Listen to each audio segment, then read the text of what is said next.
নগরীর সৌন্দর্য বৃদ্ধি ও ফুটপাতে পথচারীদের চলাচলে ঝুঁকি এড়াতে 1 অক্টোবর থেকে ঝুলন্ত তার অপসারণ শুরু করেছে ঢাকার 2 সিটি কর্পোরেশন। এতে করোনাকালে নিরবিচ্ছিন্ন ইন্টারনেট ও টেলিভিশন সেবা থেকে বঞ্চিত হচ্ছে কয়েক লাখ গ্রাহক। সেবাদাতারা বলছে, চলমান অভিযানে শুধু দক্ষিণ সিটি কর্পোরেশন এলাকাতেই তার বাবদ 20 কোটি টাকার আর্থিক ক্ষতি হয়েছে।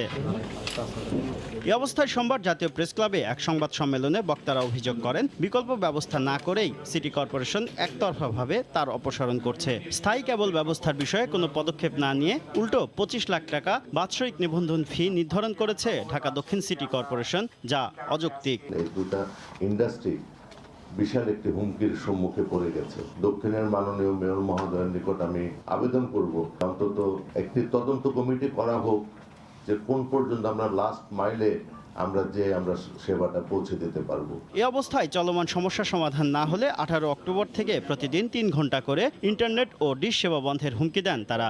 আগামী 17 অক্টোবরের মধ্যে এই সমস্যার সমাধান না হয়, আগামী 18 অক্টোবর রবিবার হতে প্রতিদিন সকাল 10টা হইতে দুপুর 1টা পর্যন্ত সারা বাংলাদেশে বাসাবাড়ি, অফিস, ব্যাংকসহ সকল পর্যায়ে internet, data connectivity, cable TV service আমরা প্রতীকীভাবে বন্ধ রাখব।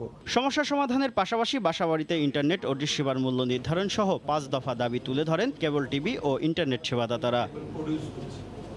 শুভ খান, সময় সংবাদ, ঢাকা।